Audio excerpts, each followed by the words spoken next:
Been going.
Hey everybody, welcome back to the Unraveler Show. I am super excited about this show with Brian Simmons. Right now, I seem to be having delay. Brian, are you noticing that from me? A little bit, yes. Okay. Stick on, friends. I'm going to come back in a second. Let's see if I can fix this.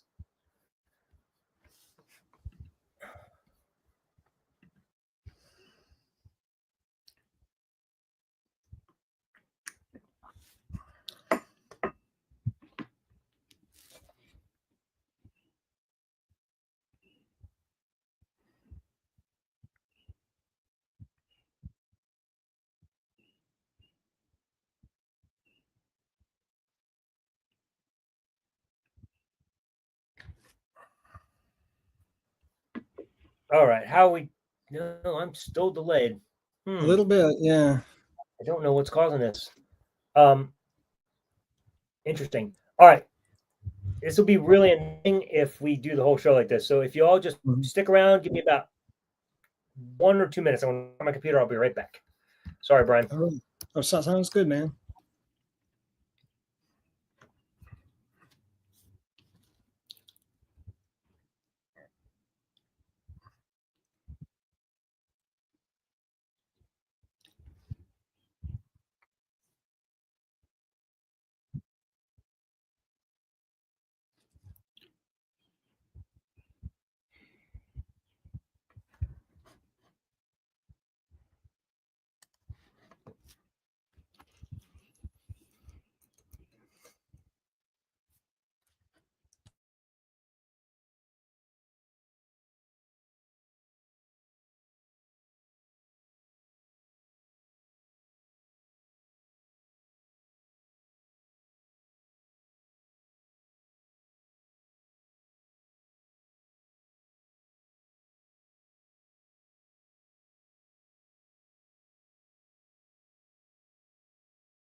All right. I am hoping this is better. It does Yeah, seem a it's a little, little bit better. Yeah, I yeah, can see you. You're a little bit blurry. It's probably the S, probably just latency. But yeah. I'm you're having you're a. coming in clear now. You're coming in All right, clear now. cool. I apologize, Um, folks. That was really annoying. Technology, man. Sometimes things work, sometimes they don't. So anyway, here we are. I see you guys stuck around. Thank you so much. Hopefully we get more followers as we continue in the show. But let's start that again and welcome everybody to the Unraveler Show. My name is AlanBondar, and I am the Unraveler with my guest today, Brian Simmons. Brian, thank you for joining me today on my show. I'm very excited to have you. Actually, how are you doing today? Doing great, Alan. How about yourself? I'm good. I'm good, man. So Good. this is a delight, and I'll tell you why. So this is literally for anybody watching, literally the first time I have ever heard Brian's voice. Right? Same with you. We've never actually had a verbal conversation. Never had a verbal conversation, though we've crossed paths a few times in the past. I think 15 years ago, I think we had a confrontation over doctrine. But yeah, I Yes, we always did. wanted to meet you. It's nice to have to be on your show this morning. I appreciate it. No, and I'm grateful too. And I'll tell you, like I'm very happy about it because, as you said, confrontation. And one of the things I have discovered is from everybody I have now interviewed that I've only discussed online with is once I have a visible conversation with them when we talk verbally, it's like we become friends. It's the craziest thing. It's like, and it's weird because when you're online, it's not even like you're trying to be an asshole, but like no matter who's typing, we all come across like that for some reason, Oh yeah, just because we're yeah, defending our position. But we're going to do the same thing here verbally, but it's going to come across completely different. So, right, so for right. that reason, I got to tell you, I really am super excited about meeting you and having you on the show. For one, because like I said, the last time we talked, it was more like, brrr, and now I feel like I'm Yeah, already seeing a different side that I didn't expect, and hopefully, vice versa. yeah, Um, definitely. Same so here. yeah, dude. So it's absolutely awesome. So I reiterate that on every show. Like if you are having encounters with somebody online and you're just at odds and you hate this person, try to contact them verbally. It's Yes, amazing how that changes things. it does. It really does. It really does. So with that being said, 15 years ago, you and I had that debate about the uh, Matthew 16:27 and 28 over some standing here will not taste death till they see the some, God coming in the kingdom. Whatever. And that was important to me at the time. And we fought it. Now, obviously, I'm an atheist. So, you can win that one now. I don't care. I have no dog in that fight anymore. Um, Yeah. so today, though, we find ourselves at a different discussion. You are bringing to the table a discussion on ethics, especially ethical integrity, and how that does relate to God, if it does relate to God, and if in the end your position brings God into it. Um, we haven't talked anything about it. Just a couple of quick, discussions on interactions on Messenger, but I'm gonna give you an opportunity here to kind of like set the stage for this episode because I almost don't really even know where we're going with this. So this is going to be a lot of fun for me. So I'm going to let you set the stage. It's almost like you're running this show. Tell me exactly what you want to talk about, how it's going to lay out, and then I'll respond, and we'll go from there. How's that sound? Sounds great, Ellen. I mean, my argument is basically there's not very philosophical or abstruse. So it's not going to take very long to explain my argument. It's based on human nature and experience. And my argument's basically it's a very simple one. We need an authority higher than ourselves who can reward and punish conduct and motives. So if there's no rewards or punishments beyond those which society doles out, then people will be, our natural inclination is to do the least amount possible just to keep up with society's expectations, and that's just to avoid censure and so to keep pace with our fellow men. And this is where we see like a race to the bottom when society sets ethical norms and then societal expectations drop. Well, those expectations tends to reinforce our behavior. So if we don't have a sure and certain standard that we can appeal to, if it's just based on societal norms, then naturally there'll be a race to the bottom. So somebody pushes the envelope, produces a movie that shows more skin, if you will, than 10 years ago, and that becomes the norm. That sets a standard for societal expectations. And so everybody else starts doing it, that reinforces the behavior. Well, that's certainly a collateral issue of the argument I'm proposing, which basically is that there has to be rewards and punishments beyond this life, or else, basically Hitler got away with the Holocaust. Human justice is something which is so uneven. Human justice in itself is something where we know that it's in the way that it's administered. Sometimes the good are unjustly punished, and sometimes the guilty get free. So, just a few examples of, a failed sense of justice. With, say, the slaveholders and the slaveholders and the slaves in the American South. Well, a lot of those slaves lived lives of abject misery, and the slaveholders didn't, some of them may have gotten killed off in the Civil War, certainly, but some of them lived long and prosperous lives and died peacefully in their beds. Well, where's the payment for that? Where's the justice for that? If there's no justice beyond the grave, then are we going to go with, say, liberal activism and, target their great grandchildren? That would be more of a travesty of justice, because maybe their great grandchildren didn't do anything to contribute to that problem. So, if my great grandfather committed murder, why would I be held responsible for it? So society picks and chooses which are the more abject crimes. Liberal activism would say that it's the children. It's based on Talmudic jurisprudence, basically, where the children pay for the sins of the fathers. Still not justice, though, unless you can get the actual person who committed those crimes and make them pay for it. So theism in its basic, foundationally, I think theism teaches that there is justice beyond this life. So it doesn't matter. It could be Christian theism. It could be, Buddhist theism. It could be, there's all different kinds of theism, but Christian theism just has the understanding that there are punishments, that the guilty will be punished, and that the righteous will be rewarded, even in the case of free speech. I'll hand it back to you in a moment. In the case of free speech, I think if we're I don't think anyone can really be a friend of justice unless they're a theist, because God is needed to vindicate free speech. If we know that we'll get stoned for speaking the truth, and there's no reward for standing up for the truth, then we'll just sit down and error wins.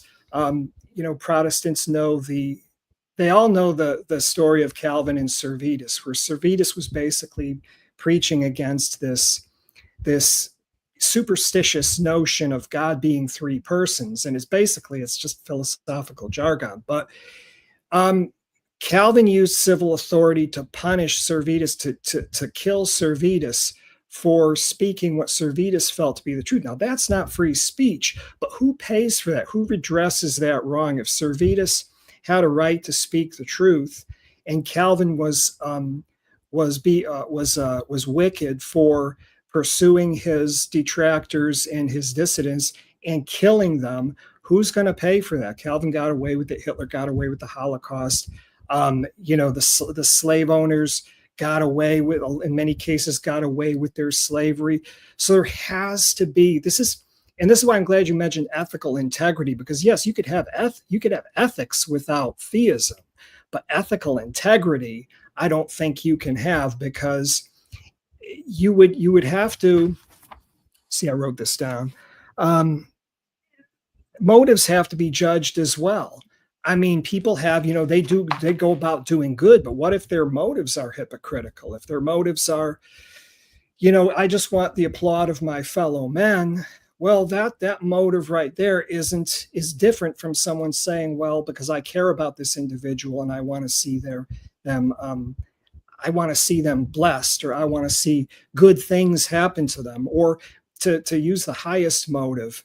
I love this person and I don't want to do anything bad to them, as opposed to say, well, I just want to put on a cloak of religion and look like I'm doing the right thing. Toss some money in the pot.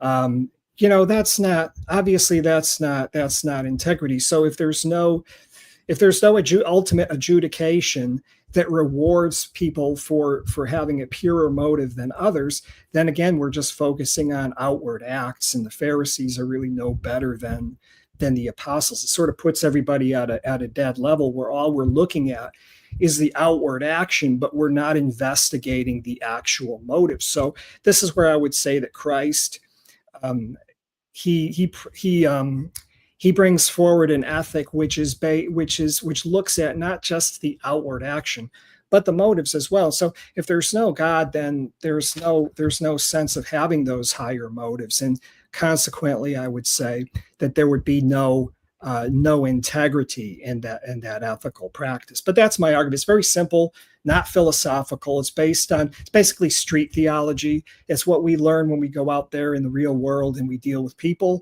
And that's basically it. Okay. So when I hear all of these comments and this argument from you, it sounds to me like you are approaching it because you already presuppose that there must be a solution to this problem. There must be a solution, a judgment upon evil. That's what I'm hearing you say, and therefore God. And my simple question to you is, why must they? Well, that's a good question, and I'm not necessarily saying that it must. In fact, I don't think personally, and that was your argument, that it must have. Right. Okay. So what I'm saying is that what I'm arguing for is the reasonableness of if there's justice, and this is what I'm saying. If there's justice and it's wrong to do something, and there's no justice, human justice fails of its mark. So say somebody goes out and commits a murder, and I've been studying true crime for over 30 years. So I know a lot of cases where somebody goes out, commits a murder, the cops hone in on them, they look at the evidence, they know the guy did it, but they don't have enough evidence to prosecute him. Well, guy dies 20, 30 years later. Okay.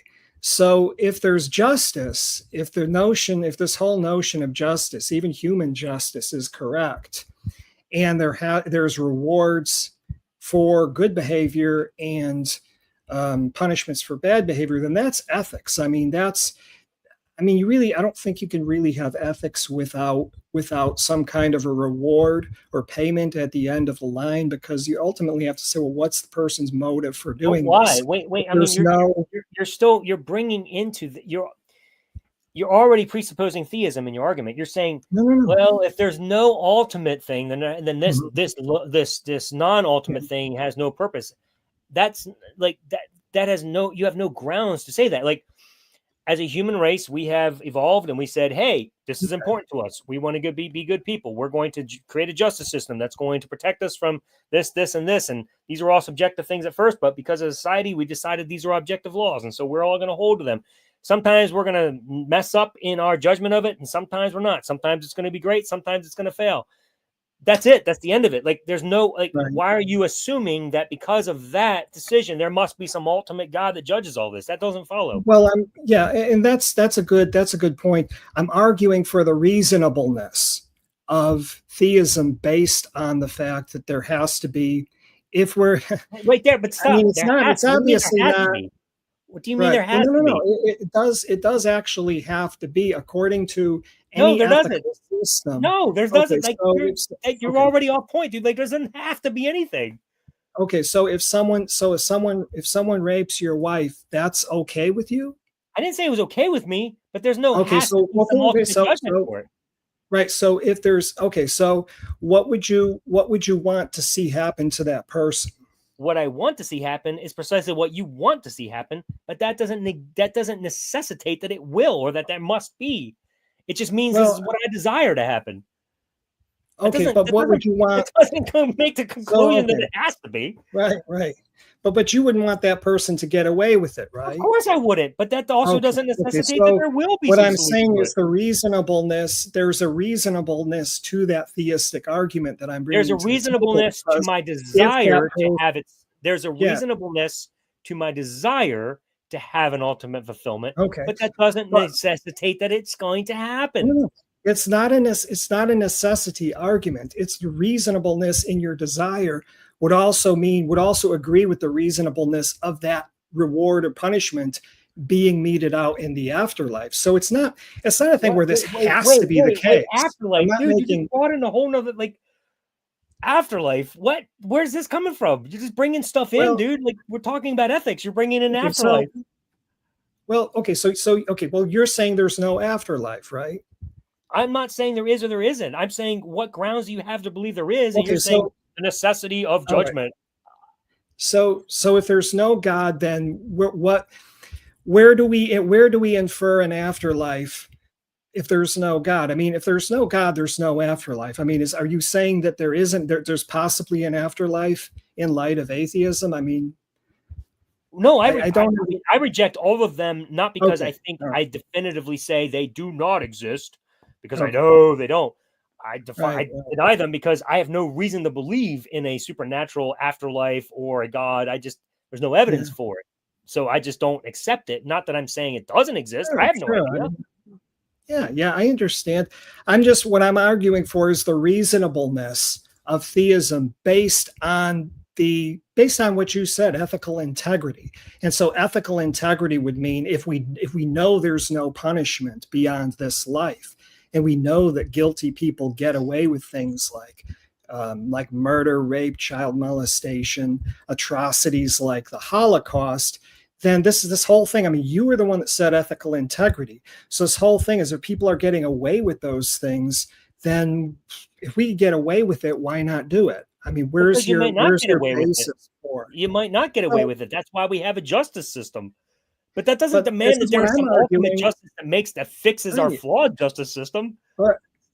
But if theism is an option, you could say the same thing. They may not get away with it because there's a God at the end. Even, if human justice fails, they'll still have to meet a divine authority, an arbitrator who can Why? punish.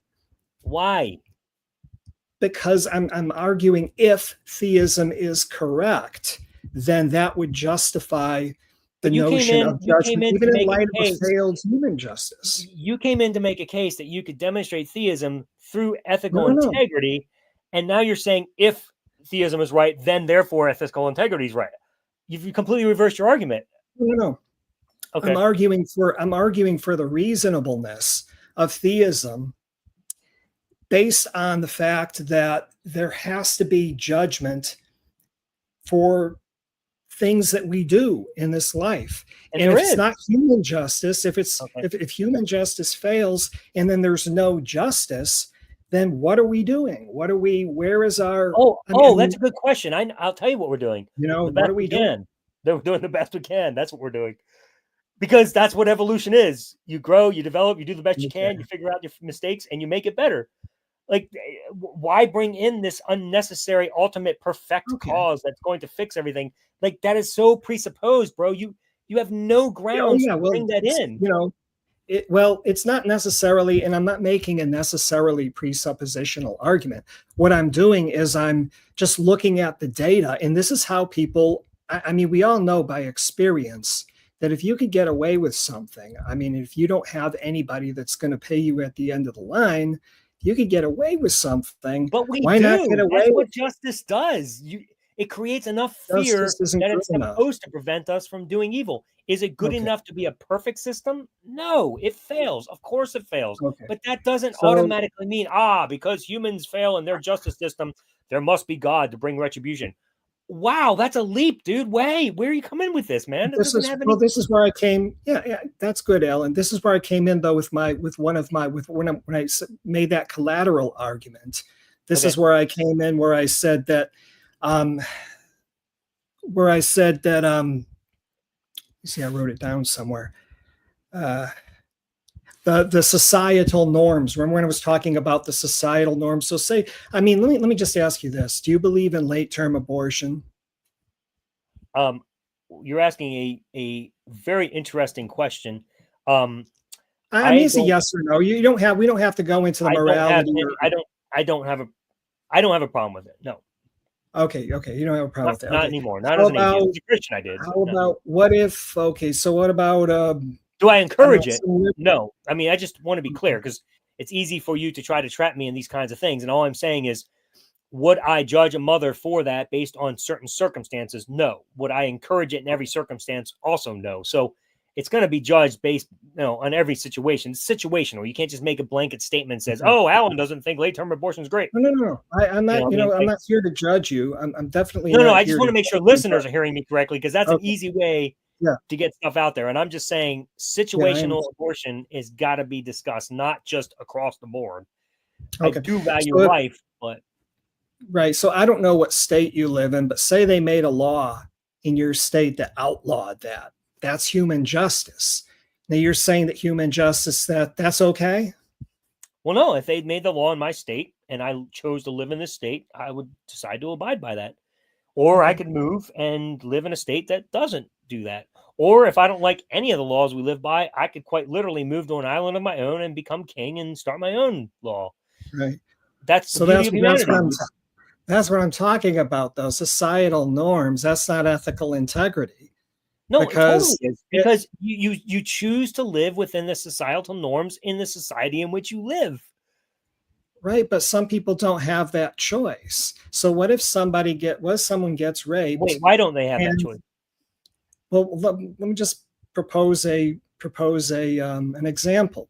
So Okay, say some woman is walking her dog in the park and she gets raped, she gets pregnant, and her say there's a national law against abortion. Just let's say, and she's okay. forced to have that baby. Now she's for societal norms. You just said societal norms are you choose your societal norms, but we don't actually choose our societal norms. A lot of times those societal norms are forced upon us. So you're saying that the societal norms should be the standard of ethics. But what I'm saying is that societal norm, you just said that you agreed that late term abortion was okay. So that In societal certain norm is circumstances, wrong. sure. Is that societal norm would be wrong. So what I'm saying is, let's just No, say that no, that's that too strong. okay, That's too strong. it's too strong. Wrong and right in that comment is not accurate. Like Well, there's correct. no.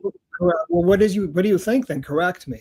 I mean, All I right, don't mind being corrected. I've no, all right. been corrected. So I'm a woman and I had I've been raped and Mhm. they decide that this late term abortion for whatever reason you're waiting to late term. See that now we're having a whole nother discussion because why are we waiting till late term? I mean, that's a problem question in myself. Like if you've been raped and you don't want to keep the baby, why are you waiting till late term? So you're presenting kind of a Well, yeah, I fraudulent kind of argument. backed it up.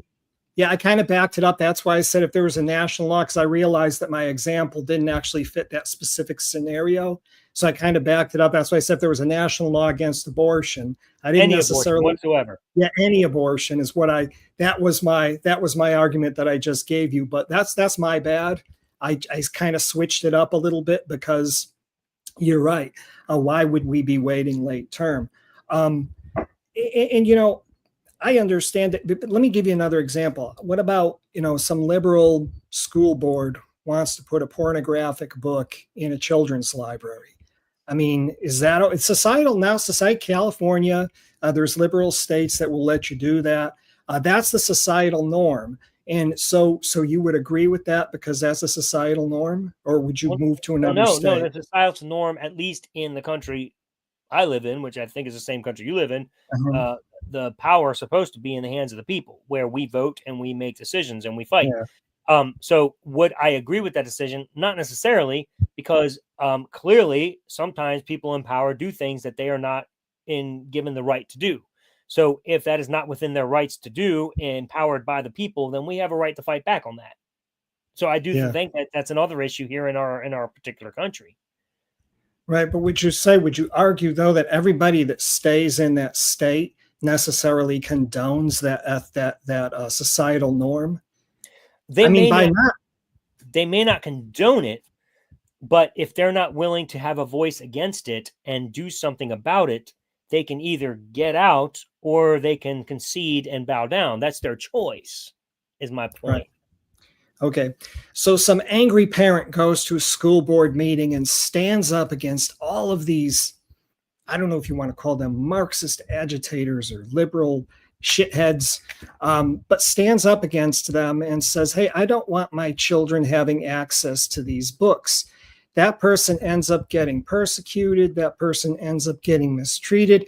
Ultimately, they're under a lot of stress. They may have a heart attack and die. So you're saying that doesn't really matter that person doesn't receive any kind of fairness or equity in perhaps the next life. It doesn't, so there's no next life, but so you're saying that that person's never receiving equity for standing up for what is right. It doesn't really matter. A failure of human justice is okay if we get to the end of the road and human justice fails. That's just something we need to live with. That's really what you're saying, I guess, right? That's exactly what I'm saying. And I'm saying, Okay. why, on what grounds do you have to propose that there is anything beyond that other than I wish it were so? I wish it Well, were yeah. so too, but give me something more substantial than I wish it were so. Well, it's the reasonableness. It's the fact No, that that's I wish it was so, dude. I need something more than I wish it was so. well, it's not that we wish it was so, That's because what it reasonableness may is. already right, but it may already be so, is what I'm saying. On And what this is grounds? something that You literally we have to don't prove the existence necessarily. of God to make this No, happen. no, no, no. Okay. I've never attempted to prove the existence of God. I don't think the existence of God can be proved. No, it can't be. You're right. Thank you. And I don't believe that the existence of God can be disproved either. But what I'm Correct. saying Because it's is like trying to all we disprove can that do, unicorns exist. What's the point? right? But what I'm saying is all that we can do is argue for, make inferences based on what we already know to be fact. And so we know that people get away with crime. We know that people get away with horrible crimes. And Horrible we crime. know that some people are unjustly persecuted and mistreated for no reason, no reason, even according to standards of human justice. And so Correct. what I'm saying is if there's an ultimate justice beyond this that repairs any deficiencies made in human justice, then that's reasonable. It's reasonable for us to accept that hypothesis as an alternative to saying that there's no God and that human justice is the final court of appeal. See, what you're saying No, is you're making an inference. Brian, it's not reasonable. It's wishful. It's That's not. well, That's wishful. wishful. Okay, there's no dichotomy. There's no dichotomy between wishfulness and reasonableness, because if something's No, you're reasonable, right. That's we what I'm would trying to tell you. It's not a necessarily wish. dichotomy. They're one and the same thing. But if something's reasonable, we would necessarily wish for it. If something's unreasonable, we hope that it's not true. So what I'm saying is, if it's unreasonable to hold that human justice is the court of final appeal when we see it failing all the time, then naturally we would wish for an alternative. So that's what all I'm saying is, yeah, you could say, well, I'm wishing for it, but I'm wishing for the alternative because it's reasonable. And because it's reasonable, it's a reasonable alternative to atheism.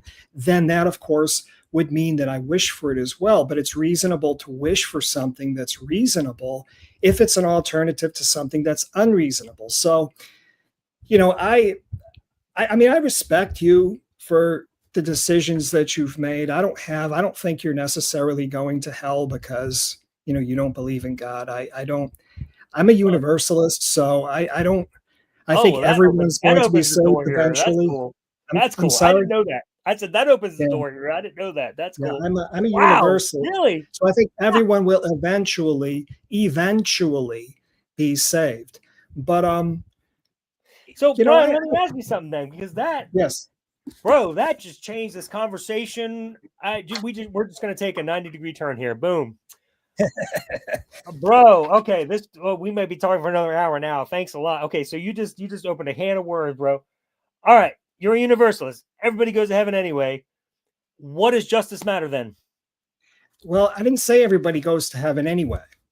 I said that everyone's going to Okay. be saved eventually. So what that means is that they're still going to have to pay the punishment for their sins. Oh, who So cares? They're going to go to heaven anyway at some point. well, no.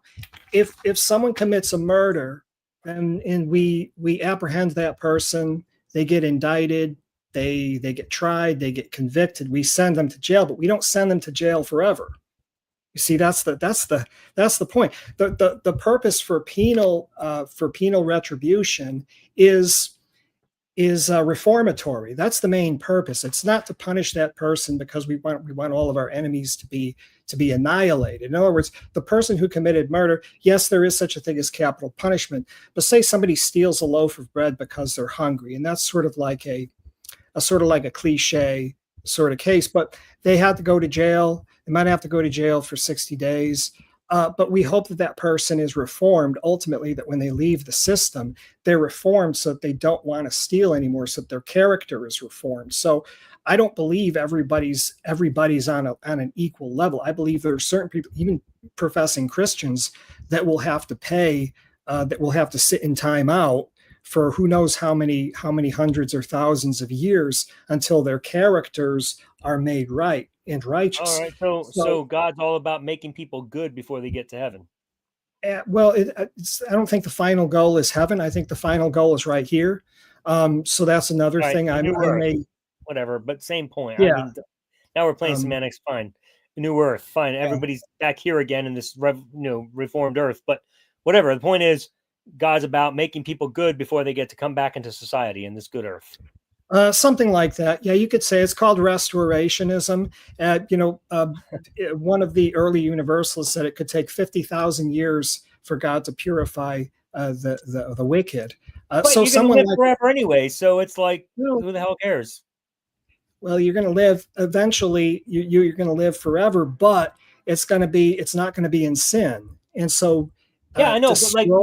But bro, like one of the things I know, one of the frustrations I hear from prisoners that go to prison is that, when you go to prison for a 25 or a 50-year sentence or whatever, and you come out and you only have a few years left to live, that's what the regret is. It's, man, I lost so much of my life. Dude, if you're going to live forever anyway, 50,000 years of punishment, who the hell cares? You still live forever, so you'll still get to enjoy eternal bliss. Like, it doesn't matter. That doesn't solve I don't believe, the punishment issue. Yeah, person, yeah, that's a good argument. If we had this notion of eternity mentioned in the scriptures, which I don't think we do. I think it's all about the age times. But what we're looking at a character. We're looking at purification of character in an afterlife scenario. So it could be but some people will say it's between death and the resurrection. Some people say it's following the resurrection. And so this is something that, the only thing that ultimately matters is it's not so much prolongation of lives. I could game the system because I'm going to live forever anyway. So I may as well put up with 50,000 years of torment and discipline. But it's that the reason for discipline being reformatory, all men will ultimately be reformed. And so the murderer will be reformed. John Wayne Gacy will be reformed. Jeffrey Dahmer will be reformed. Jeffrey Epstein will be reformed. It might take 30,000 years. Guys will be reformed, and like there's no ultimate consequences for their actions. Whereas in the atheist worldview, it's like, wow, this is a much simpler solution, which makes way more sense than your reformed everybody eternally lives solution. My opinion is, hey, life is short. and I don't want to fuck it up because I don't want to spend my next 30 years in the one life that I have in prison. So Right. I'm going to do the best that I can. Maybe I get caught, maybe I don't, but I ain't going to take the chance because I actually want to live good. So that's my argument as well. No, but that's it's not. Argument as well. It's a much greater motivation to know that I only have 100 years max to live the only life that I ever have. You have an eternal life model. No, I'm not saying you're assuming that I'm trying to game the system, that I think that universalism is a way to game the system. I'm not saying it's a way to game the system. I'm saying if somebody knows, I'm saying the exact same thing you are. If somebody knows that this life, better get it right in this life, or else there's going to be a consequence in the next, whether it's beyond the grave or whether, then it's something that we're going to. It's a temporal consequence. Absolutely. Amen. That's what I'm saying. A temporal consequence in a life of eternity, bro. Think about what you're saying. But it's infinite. It's not life. It's eternal. There's no consequence that could possibly cause enough dread if my life is eternal. And at some point in that eternity, I will be. Nobody has immortality in and of themselves. It's something that God has to grant the creature. I thought you said we were universal. We have. I don't believe in the immortality of the soul. I mean, I know you don't either. But when you were a Christian, did you believe in the immortality of the soul? I did for those who had faith. Yes. Okay. Well, I don't believe that. Okay. I don't believe that. So I don't believe we have a. I don't believe we have a privilege. I don't know what's the word I'm looking for. I don't believe it's too early in the morning. Anyways, I don't believe that that's given to us. I think it's something that's innate. I think it's something that has to be, that's conditional. So what I'm saying is that conditioned on what? Conditioned on what? The condition will be on God's will. Which is for everybody to have the state because you're a universalist. Right. But what Irenaeus said, this is what I'm saying. What Irenaeus wrote in the 2nd centuries, he said that anything that has a beginning can receive continuance and preservation by God. The creature doesn't have immortality in and of itself, but through God's will, that life is prolonged through a succession of ages that terminates only when God says it terminates. So if God says it's never going to terminate, then that's according to the will of God. It's not something where we could say, this person is going to receive, this person is only going to receive this much life, this person is going to receive this much life. I believe, and I don't want to get into the whole theological thing about Christ's death and resurrection or anything like that, but I believe that's what opens the door to a prolongation of life beyond the grave. So the atheist view would be correct if it weren't for Christ's death and resurrection. There would be no afterlife. The grave would simply be it. So through God's will, because he honors what Christ did on the cross and his resurrection, now there is an afterlife, and now that enables all men to live beyond this life. Where we're getting into punishments is because it's retributive punishment that corrects and repairs any deficiency made in human justice. So even if the murderer were here, we say, well, we want this person to be tried and convicted. Well, that's great. But if that person never gets tried and convicted, then there's another judgment which repairs that deficiency. That's what I'm saying. There's a reasonableness for that judgment. And also to the judgment based not just on conduct, but on motive as well.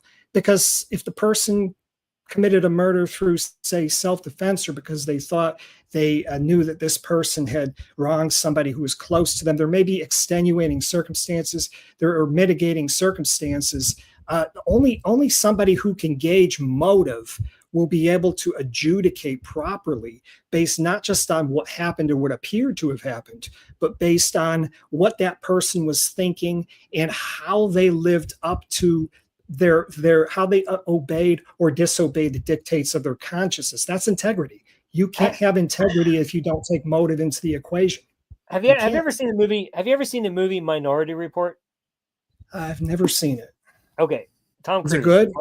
It is good. I would encourage you to watch. I mean, it's just a good movie. But the basic premise of the movie is that Mhm. they find a way to predict murders, or I guess any crimes in general, using these three. I forget what they call them. Anyway, whatever they are, these human-looking type beings that sit in the water and they're all connected. They're like brothers and sisters or whatever, and they can predict what a person's going to do by their motive. And so they judge crime prior to the act. And people who have never actually committed an act are getting arrested and being thrown in jail because they might have committed it or were going to commit it, supposedly based upon the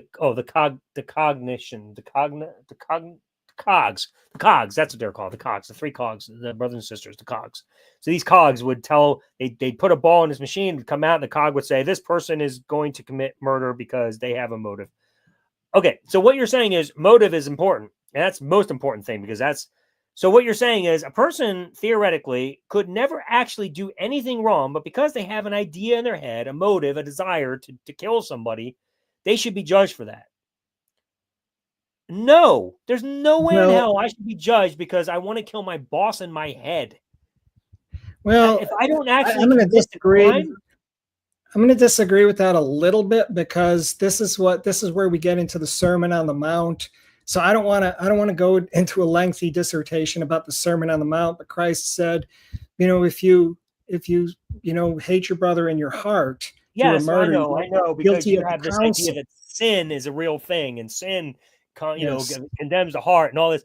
Bro, you go to a court of law in the real world, they're not going to be able to judge your motives unless you actually did something. Know that. Sure, right. I know. So you're making a case for that. There has to be some judgment motive. So a few minutes ago, and here's where the real crux is, because a few minutes ago you actually said atheism would be true and right and absolutely correct if what?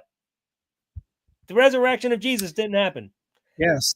That's correct. The real crux of the issue. And that, my friend, is where we need to land, because if you think you can prove the resurrection of Christ, that's what the rest of this show needs to be about, because the rest of this is all contingent upon that belief, and that belief has no merit whatsoever. So please prove it.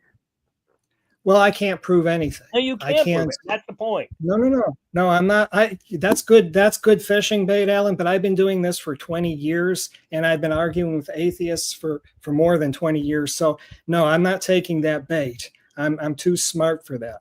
I can't prove anything. All I can do is make arguments, just like you. Make arguments for the reasonableness of this view versus the reasonableness of an alternative view. But no, I can't prove. How can I prove the resurrection happened? Hold on. Time out. All right, so I'm just gonna say it straight here, because this is one of the most frustrating things I face with Christians. I know 100% God exists. I know 100% Jesus rose from the dead, but I have no proof of it. I just know it. How can you know something without having any proof whatsoever that you yourself have been convinced to believe it's true? And if you have something that you have that convinced you that it's true, tell us what it is. It is unfair for you to say, I know 100% that it's proof and that it's true, but I can't give you any proof. Yeah. Well, then what's the point of this conversation then? If you can't prove to me, I don't have a magic recipe. Yeah, I don't have my magic recipe. If I can give you any magic, I need the same kind of recipe you would adhere to in a court of law. Well, it's and I know this is going to sound incredibly cliche, and this is probably going to piss you off a little, but it's called faith. That's what it's called. Thank you. Yes. Thank you. It's called faith. Exactly. You have to believe in something without actually being able to necessarily demonstrate it. It's something that you believe in. Religion is a matter of faith. I've never held it out any otherwise than that it's a matter of faith, and it's something that you either believe or you don't believe. Is it something that you can prove? I don't think so. Nope. I've never held that view. Now, there's some guys that will stand up. There's some apologists that will stand up and they will take that bait and they'll say, I can prove the existence of God. And that's when they get into all kinds of problems, because this is the thing with proof. Absolutely. This is the thing with proof. proof is not, it's not just for me to prove something, it's for, or to argue for something, it's for you to accept it. So even if I had a time machine and I could go to the year 30 AD and I could take pictures, I could take video and come back and show you a picture of Christ on the cross, I could show you the empty tomb, there's, you might very well just say those pictures are faked, bro. Those pictures are faked. I didn't see it myself, so I don't have to believe it. We raise the bar on evidence that we don't think is acceptable, and then those we just keep raising the bar. That's proof. Proof is partly subjective. It's on the person who receives those arguments to either accept them or not. And that's why these arguments go around in circles, because the other person won't accept that person's arguments as sufficient proof. So that's a rabbit trail. That's something that we could go, I mean, I disagree to some extent. I mean, I agree to some extent, but I also disagree to some extent. If you actually walk Jesus right up in front of me and said, hey, this is Jesus, and I saw him fly into the sky, I'd be like, all right, I'm convinced. So I think there is evidence you can provide that would be convincing. You're more honest than a lot of people. There's some people that would say, hey, look, I don't believe it because I didn't see it myself. And there's some people, if you saw him yourself, that would be one thing. But someone else might say, I don't think that's Jesus. I think that's an imposter Jesus. I think that's somebody who's just masquerading as Jesus. Whatever, dude. I mean, you might be right that I might not believe it was the Jesus of the Bible. Who knows? I probably would. Because at that point, if you proved anything of some dude that came and flew into the sky and it was spiritual realm, and you opened up this whole, I would at the very least believe in the supernatural realm. I'd believe in theism. I'd be like, okay, well, all that's true. That doesn't mean I would bow to him, because I still think the God of the Old Testament is an asshole, and also should be held accountable for the same crimes you said earlier, pedophilia and murder and rape and genocide and all these things, because he's just as accountable for all those things as the rest of people are. Sure. So he's quite possibly the worst judge you could possibly have to judge those things. Well, I don't think, kind of sad. Yeah. I don't think they got that part right. I think there's a lot of misrepresentation of the deity in the Old Testament. And I think this is the reason why in the Gospels, Jesus Christ is coming to reveal the Father, who he really is, because they had encrusted the doctrine of the deity with all of these petty, nationalistic, vindictive, somewhat, almost, I don't want to say polytheistic. There is a little bit of that in there, but I think they got the deity wrong, and Christ was coming to show who he really is. But I don't necessarily believe in that God either. There's a really good book by Leo Tolstoy called "The Kingdom of God is Within You," and I think that's one of the books. Tolstoy was not an Orthodox Christian, but he did believe in ethical integrity. And he rejected the inspiration of the Old Testament partly because of that, because he saw that the God of the New Testament is so much different from the God of the Old Testament. He said, well, these guys got it wrong.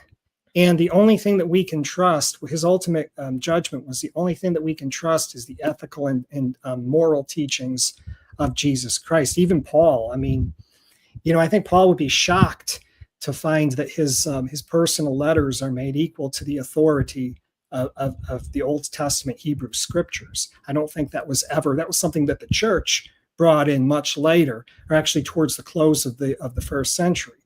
But these are theological arguments mostly that we're getting into now, where they're the way that they're based on ways to approach scripture and to approach revelation. But you're right. If the Protestant, evangelical, Catholic, Eastern Orthodox view of God is correct in the Old Testament, then you're absolutely right. Then we have a problem. And this is the reason why Calvin and wow, dude, I'm telling you what, man, you're blowing my mind right now, because I don't know what to do with you here. I don't, because I'm at a loss, because I don't know how in any world you can be considered a Christian and deny the veracity of the Old Testament as the true Yahweh. That's an absolute essential for being a Christian. So you can call yourself whatever you want, dude, but you're throwing me for a loop, because this is not Christianity. It's just not. Well, Thomas, well, wait a minute. Now, it's not Christianity. You say it's not Christianity. We don't know that. We would have to go back to the early centuries and find out what exactly they were teaching. It doesn't matter how far you go back. My point is, Christianity has been defined by a creedal system that Yeah. hold people to certain beliefs. Yes. You no longer Absolutely. hold to those certain beliefs, and therefore it ostracizes you from the traditional Christian belief system. And you are Well, still trying to maintain a label with a system that doesn't work for you. It's the same thing full preterists do. It's what I did when I was a yeah. full preterist. I Well, still believed I was a Christian because I followed Christ. But bro, I was so far off the mainstream system that I wasn't even remotely close to being a Christian anymore. yeah, but I'm a universalist, so It universalism also has its doesn't own make you a tradition. Christian. No, That's no, not no. a traditional view. I'm not identify, but I'm not identifying as a Protestant or evangelical or Catholic. I'm identifying as a universalist. Universalism has its own tradition that goes back, at least in the United States, to 1770. And it's based on not just the Reformation, but the Enlightenment as well. And All so right. the Enlightenment was a period where you might even call, say, Unitarianism and Universalism, you might call those compromises between deism and Christianity. But in reality, what they really are is they're just using reason, putting reason back into its proper place in religious investigation and theological discourse, where reason was for so many years clouded, for so many centuries clouded by all of these superstitious notions, by what you pointed out, this idea of an angry, vindictive, hypocritical God of the Old Testament. The Universalists and the Unitarians would say, no, wait a minute, that's not the God that Jesus Christ came to reveal. Why is God so different in the New Testament? And we don't see this angry, vindictive, tribal, nationalistic God. It's because we need to use reason to figure it out first, but it's because they're two different competing portraits of who God is. All So right, cool. once you I mean, that's really interesting. Okay, so can I ask you a question as a universalist? sure. Because this is a question I have been curious about, at least since the show started. Um, if in fact God reforms everybody at some point, and everybody gets to be in His presence in their reformed state when they get there, what was the point of Jesus's death and resurrection? Why did He have to die if everybody just goes anyway? Why cause all of this torture and your own son if you're just going to save everybody anyway? Well, so I hold the recapitulative view of the atonement. So I don't believe that Christ paid for personal sins on the cross. I think he I think he only paid for Adamic sin. So it was recapitulative. He was recapitulating as Irenaeus said, recapitulating the ancient formation of Adam. He stood in the place of the first Adam and gave a perfect obedience, which Adam didn't. And then he suffered Adamic death and defeated death in his resurrection. So all that does is enable us to end to prolongation of life beyond the grave. That's all it You tell me guarantees. the only way God could actually have us live beyond the grave is if He punished His son in such a brutal way? Well, that would be true. That would be true if it weren't for the anthropological factor. So I Okay. think that the anthropology was compromised with the fall, and so Adam's offspring died, our offspring die, and so death is not a natural. I don't believe that death is a natural. It was a natural de facto state of humanity. I just want to clarify. By death, do you Yes, mean physical death? Is that what you're I referring to? mean physical. Yes, Physical death. Okay. physical death. Yes, Okay. sir. So I believe that that was something that came in through the fall. And so it's basically that's an orthodox position. But then they'll say that was not the Reformed people will say, but that's not that's not the death that is a consequence for sin. So even they botch that part up. But what I'm saying is by canceling that, what it does is it gets mankind in a situation where they can enter the age to come, where death isn't just the end. If you read Ecclesiastes, the writer holds a very almost an atheistic view on human destiny. He says, "What good is all this stuff that I'm doing under the sun? If the grave is it, what good am I? Who's gonna take care of it after me?"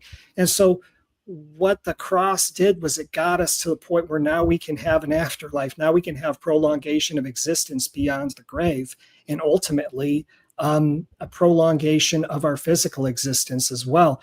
All right. That's So what the cross. in other words, God makes Adam. Adam, does this horrible act, sins against God by eating a fruit, which was clearly the most heinous thing a person could do. He eats this fruit, and God punishes all of humanity because of it, clearly, because for whatever reason, that's just what God decided to do. So he has to send his son Jesus to die on a cross and rise from the dead so that he could fix this problem of dying without God and basically just dying without any Well, consequences, just dying. So he basically killed his son because man was so powerful. Adam's one sin precluded us from being able to live forever in God's presence. Like, bro, this is so confusing.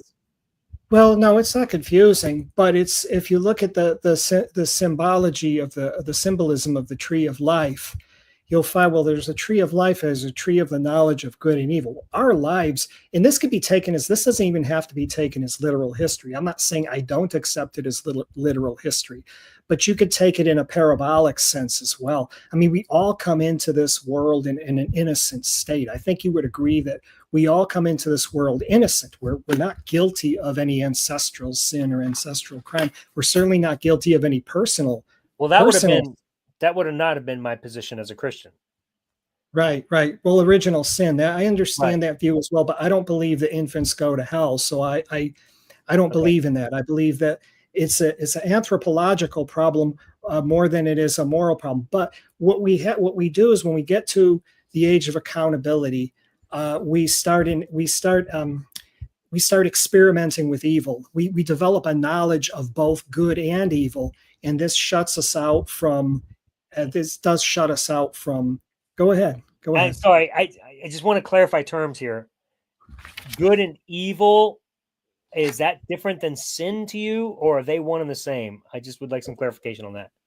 Well, sin is ultimately anything that I think violates conscience.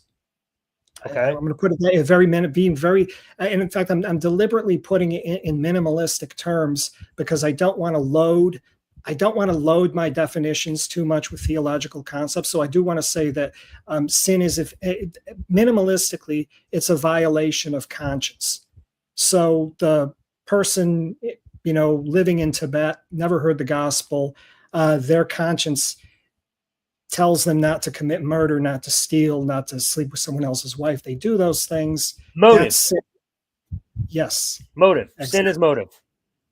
Well, I wouldn't put it that way. No. Okay. No, I don't want to over-define my terms, and I don't want to make it too complex. I want to be extremely minimalistic because, as you know, this is an area where we can really go down different paths, and it can become a series of rabbit trails. So I want to be very minimalistic. But I do want to say that that in this developing this experimenting with this knowledge of good and evil is always something that needs to be ultimately rectified. In other words, we don't want to just choose evil, and we don't want to just have a mixture of good and evil. We want to choose only the good. And so that's one of the things that that I believe the cross was intended to rectify, so that man can choose only the good instead of having an infinite existence or even a temporal existence of experimentation with both good and evil. We want to choose only the good. And that's even in a parabolic, non-theistic sense. You could say that that's a great piece of poetry. William Blake, I think, would have approved that kind of interpretation of the fall of man, that we were exiled from Eden, from our original, the innocence that we come into this world under. And we eventually need to find our way back to that innocence. That's beautiful poetry, but doesn't necessarily even have to be theistic. Okay. Interesting. So let's try and tie this all together, because we've gone from the initial argument that because we want there to be justice, there must be justice eternally. At least that's the way I understood your argument.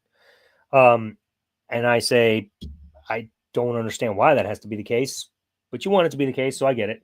And I would love ultimately people to be judged for things they do wrong, but I also kind of like the fact that we're not always judged for the things we do wrong, because I kind of like the idea of not always being judged for things I do wrong. There's kind of a benefit to that.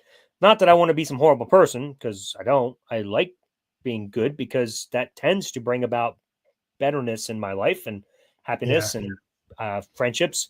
When I'm an asshole and I do things wrong, it tends to hurt me more and hurt others that I do love. So I think that in and of itself is enough restraint. that I don't need a justice system, but a justice system does work for people who don't have that kind of restraint. So anyway, so there you go. And the justice system does the best it can. And, of course, there's going to be people who do good that get punished and people who do bad that don't. And that's just part of life. You say there has to be something beyond that that corrects it and fixes it in order to give people the motivation to actually live right, because those motivations get judged as well. And so that's kind of a difference between us. I don't think there has to be. You think there has to be. And you said that atheism would be correct if there was no resurrection. I say, give me the proof of the resurrection. You and I agree there is no proof of the resurrection.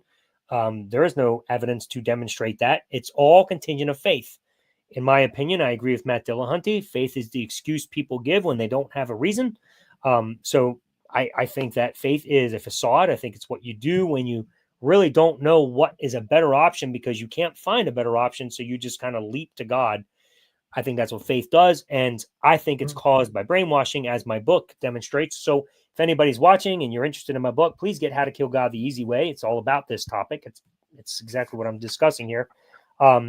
So, faith is exactly what Christianity is based on. And that I appreciated from you, Brian. Like that's absolutely awesome. I know you may not like the definition I gave of faith, that it's the excuse people give, when they don't have a reason, but nonetheless, that's the way I see it.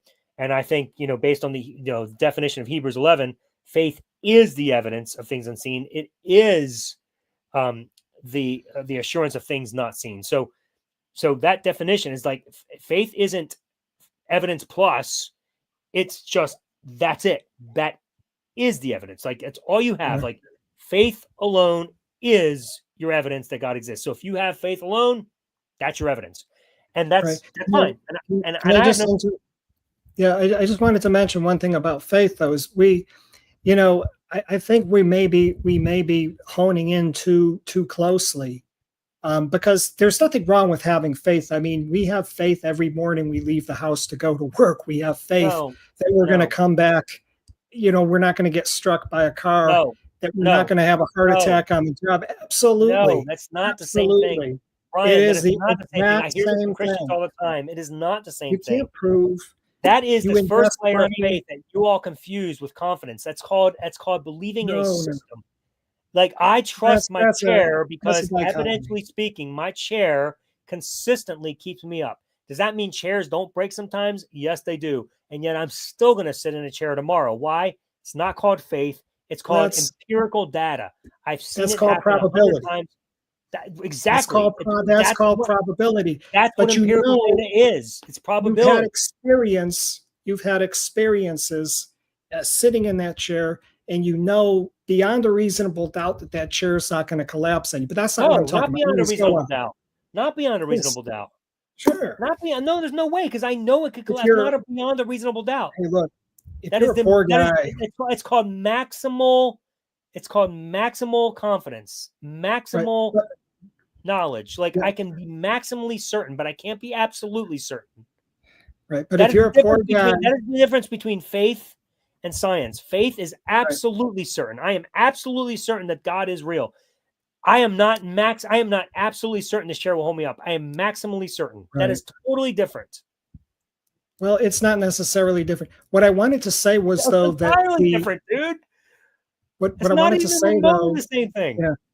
What I wanted to say though is if you're a poor guy who has to go to work in a 1983 Toyota, well, you might have less confidence than if you've got a brand new car. So it's partly relative, is what I'm saying. It's relative. It's relative to the particular situation that you're in. But what I'm saying is we need faith to do pretty much everything that we do. Every aspect of our lives, we need faith. Yes. No, bro, you are not listening to faith. Faith is the evidence. It is not something you have confidence in. You can't use your interpretation of a theistic definition, though. You're using a biblical definition that maybe there's other ways to do. That's the definition of the faith you're talking about. I have no problem with the definition of faith as long as you equate it with confidence in a system. That is totally different. I believe, though, that's a metaphor.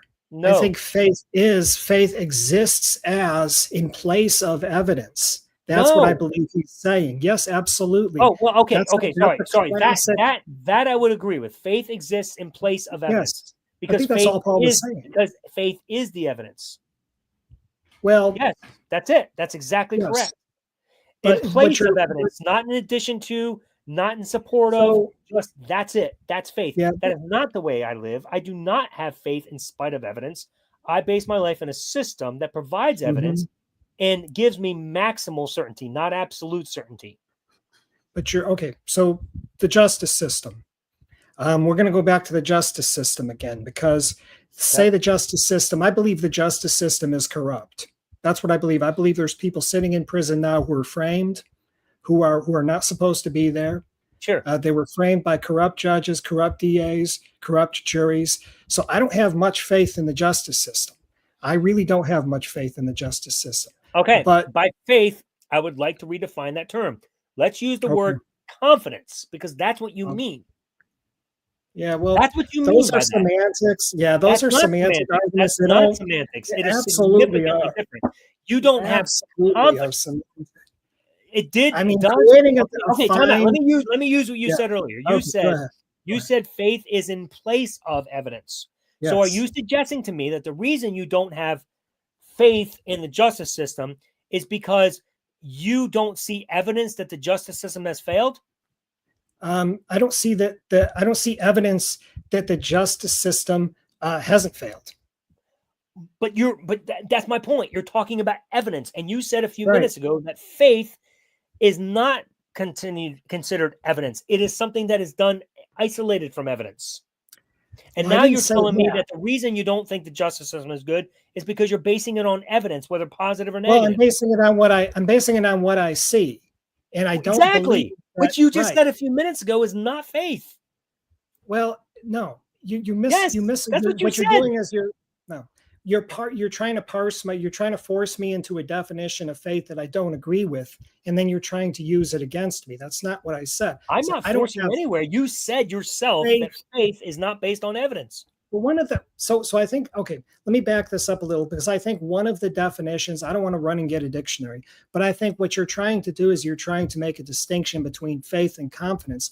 But I think Correct. confidence is one of the definitions, is an accepted definition of faith. I think if we were to look in any Yes, in any dictionary. So what it you're doing is. is you're using those two definitions as antagonistic and you're pitting them, you're trying to force me into one and you're not allowing me to use the word freely No, in the I, other I sense. understand what you're saying, and I'm not going to disagree with your point. What I'm trying to do is use two different terms to define two different concepts so that we're not confusing the two layers Okay, here. That's all I'm that's trying to fine. do.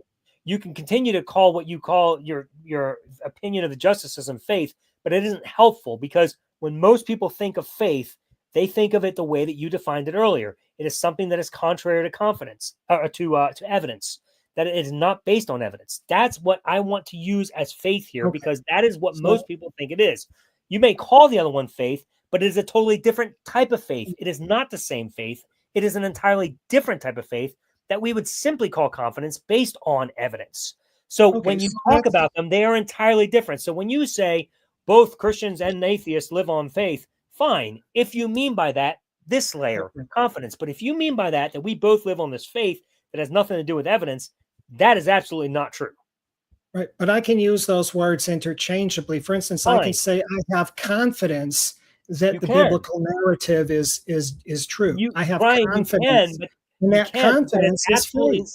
you're absolutely right. But Absolutely. that is not helpful when you say comments like atheists and theists live on faith, because everybody thinks you I mean the never same said thing, and they do not mean the same thing.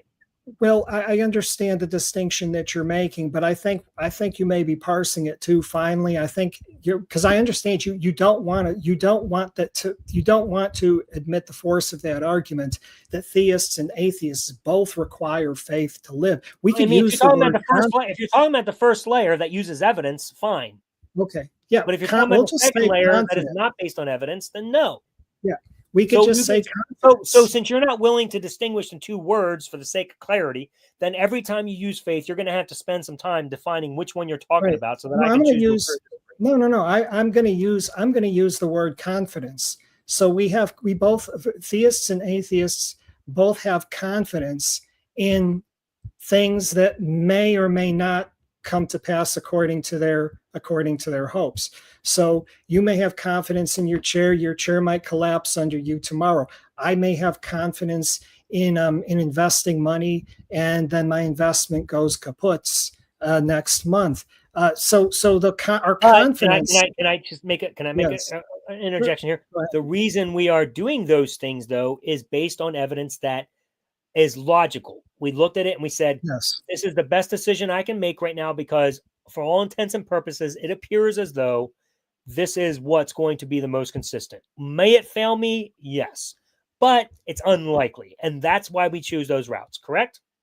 Yeah. Or Okay. or I would just add a little. Yeah, I agree with that. But I would also add just a note to that and say, but we also put our confidence in things which appear reasonable, even surface reasonable. I mean, it doesn't have to be something that's, that's too terribly profound or abstruse, but something that, this appears reasonable, this appears the reasonable course of action, or this appears to be the reasonable outcome. And so I think we're warranted in putting our confidence in something that appears to be a reasonable outcome, even though we don't have necessarily have hard data to support it. I think that's something that we can do as humans without being spanked over it. I mean, to some extent, I agree with you.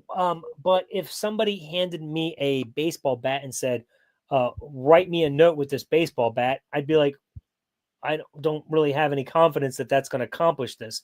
If you hand me a product and you call it a pen and it just looks like a baseball bat, but it's actually a pen, I'd have more confidence in that.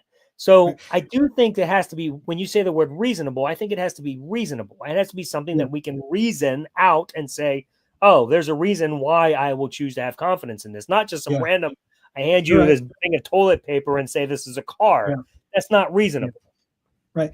Well, so let me give you an example. If somebody came to me with a baseball bat and a pen and said, write me a check for $1,000 or else, I would have confidence that if I didn't write that person a check for $1,000, then I might get hit with the bat.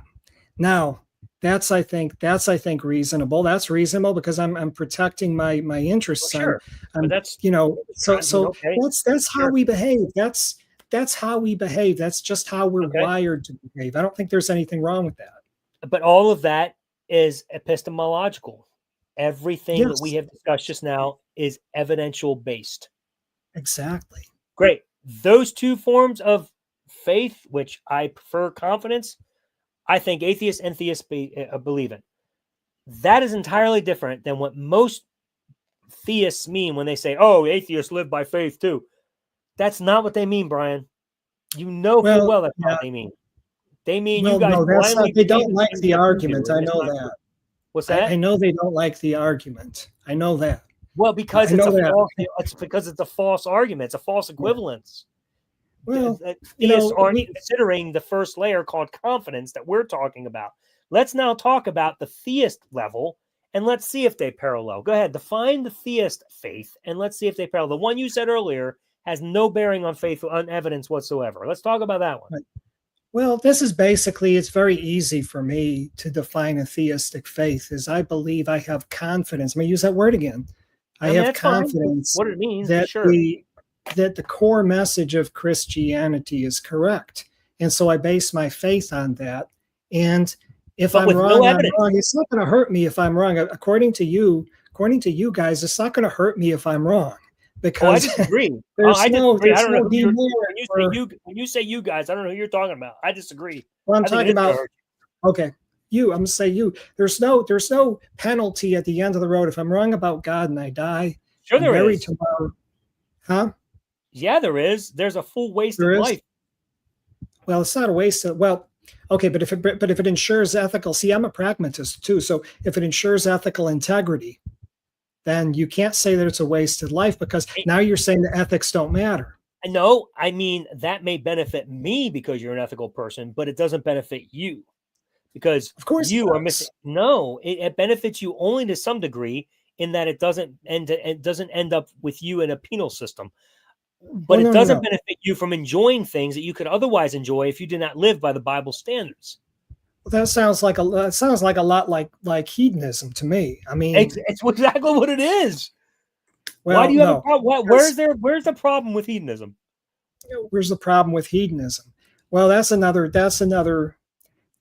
podcast. That would be a Well, that's probably whole true. different story. That would be a Well, whole yeah, different we story. might have to do another. Yeah, I did not expect listen, this actually to go this far. I like this is going to be that fun. would be Maybe a we need fun to one. do. Yeah, that would be a fun one to do because I think That would that be fun. that's one of the things I've noticed in my years is not saying you particularly, but I've noticed a lot of non-theists do gravitate towards hedonism, which if there's no God, then I don't see any problem with that, except insofar as it does create and contribute to a lower societal norm. And so it reinforces less ethical behavior if we may go in that direction. But it Okay. benefits This me. needs to be a show because I 1,000% disagree and would say the exact opposite. That it actually Yeah, benefits and enhances moral behavior. Whoa, dude. Okay, this is fun. We're gonna yeah, have to do another show. yeah. That's Because fine. We could do that. I didn't expect this, dude, but this is fun. Like I totally disagree with you. This is great. But that's No, what makes shows fun, man. We can talk about yeah, it. This is great. yeah. This is And great. I just Well, wanted to okay. say is Yeah, I just wanted to just quickly just mention before I hand it back to you that I think it is to my benefit to be a good person because when I'm a good person, and it's not just being able to pat myself on the back and because gives me a warm fuzzy feeling, but when I know that I'm a decent person helping other people, that does reinforce the conscience. And so the conscience reinforces good behavior. And I think that's a reward in itself, irrespective of if there's any God or not. I think it's a present reward and it's something that we can enjoy just as much as we can enjoy the pleasures of the flesh, as an atheist would have it. The And pleasures of conscience, of an approved conscience, are just as liable to enjoyment as any of the other pleasures that life may bring. So that's not something that has to necessarily be connected with theism either. I Um, mean, so when I hear you say all that, I'm like, what why the beginning of the show then? Because everything you just said, I'm like, okay, it sounds to me like you're saying the reward itself of having a good conscience is beneficial enough. Why do you need a judge? It sounds to me that people are going to be tortured by not living by this conscience that rewards them in and of itself. So it almost seems like the first 30 minutes of the show now becomes pointless because you've just made my point that the benefit is the clear conscience and the hedonism and the happiness. Like, oh yeah, it starts wow. now. It starts. Oh, It okay. starts here and now. Judgment starts here and now. Absolutely, I've never denied that. We were talking about the aspect of judgment that would be strictly reparative, which Okay. if human justice fails, and say just assuming theism to be true, um, then that is reasonable to have a justice that's reparative.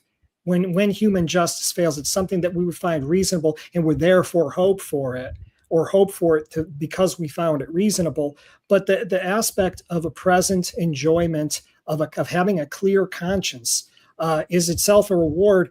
Doesn't necessarily negate those arguments, but what it does is it just opens the door to the view that yes, theists and non-theists can both enjoy this. You don't need to necessarily have to have that, but it's something that we can enjoy here and now.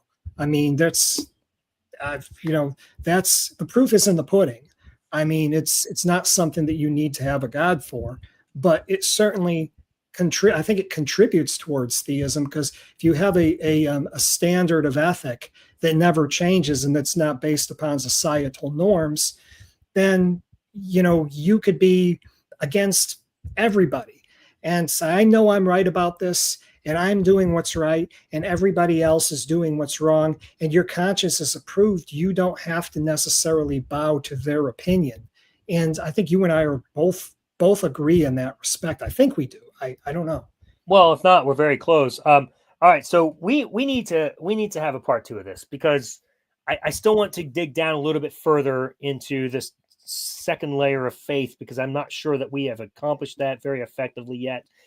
That is still worthy of discussion with you. Also, definitely discussing hedonism because that's super fun.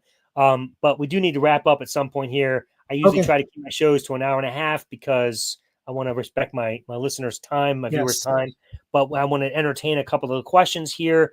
And anybody watching, if you do have questions, now's the time. Pop them into the chat.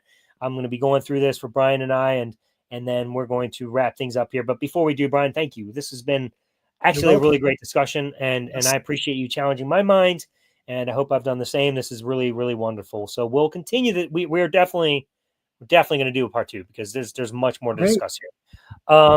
All right, so let's see here. Questions. Somebody made a comment, which I thought was a good comment early on about abortion. If someone is thinking about a late-term abortion, it's probably a life-threatening case. It's a good point. It probably Yes. is. Richard D. Allen, have you heard of Thomas Aquinas, the anti-argument for God's existence? Yes. I don't see why that's a good argument. I just don't. Having existence versus the existence, the whole thing, the essence, and whatever. It's just it's essentially nothing more than saying, hey, there must be an essence, therefore God must exist, and because He in Himself has both the existence and the essence, that it makes Him unique. I'm just like, okay, but we're presupposing some essence, and that's the problem. I just don't see the need for a presupposed essence. It was for me, but I'll give you a chance to respond, Brian, because you may also disagree with me and have a better answer. I'm not a big fan of Aquinas. I'm not a big fan of medieval theology, period. So I'm just going to bypass that. I don't think Thomas Aquinas brought anything to the table that, that universalism hasn't already weighed in on. Fair enough. I appreciate that because I agree. Okay. Question for Brian. Do you view hell like a rehab program for addicts? The process is painful, but the end result, a healthy and sober individual?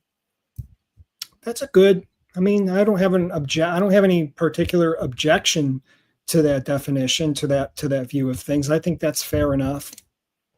Dude, all right. So my response is maybe, just maybe, Brian, your view and my view may actually marry each other because my whole book is a demonstration that Christianity is an addiction.